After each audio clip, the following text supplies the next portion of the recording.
Happy Easter and greetings from Gairbraid Parish Church. Luke's Gospel tells us, "Why do you look for the living among the dead?" If the lockdown has taught us anything, it's how to reappraise our priorities. The well-known saying that you don't miss the water until the well runs dry is very apt in our current times.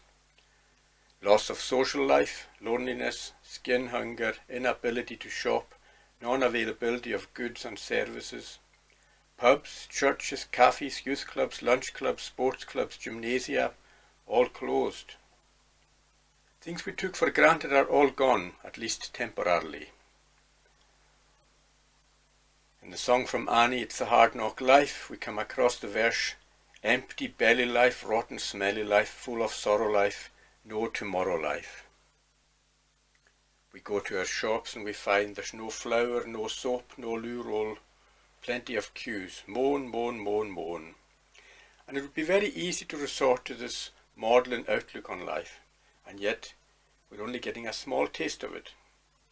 For many, this is their life.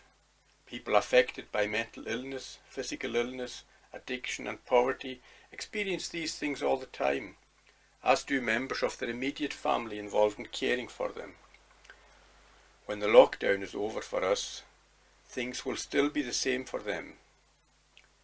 Perhaps we'll be better able to understand and therefore empathize with them.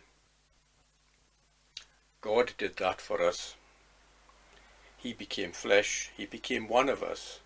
He was tempted in all points. He wept. He tired. He feared. He felt pain. He experienced the splendid isolation that caused him to cry out, "Eli, Eli, lama sabachthani.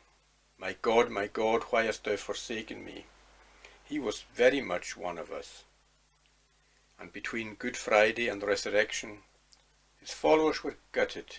They were devastated. There was no longer meaning to life. And that would have continued if they had sought Christ in the same way as before, through his company, his crack, his entertaining miracles. From this point forward, people followed Jesus in a much more spiritual way. They didn't get their fulfillment in the earthly way they had before.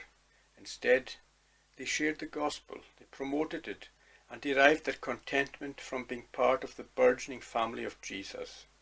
Perhaps this Easter, detached from our church buildings that for many are the only representation of church, we can learn from his first followers and seek to be a greater part of the community we share and serve.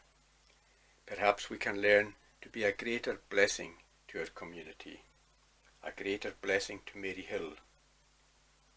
Why do we seek the living among the dead? He is risen, he is alive, a new beginning.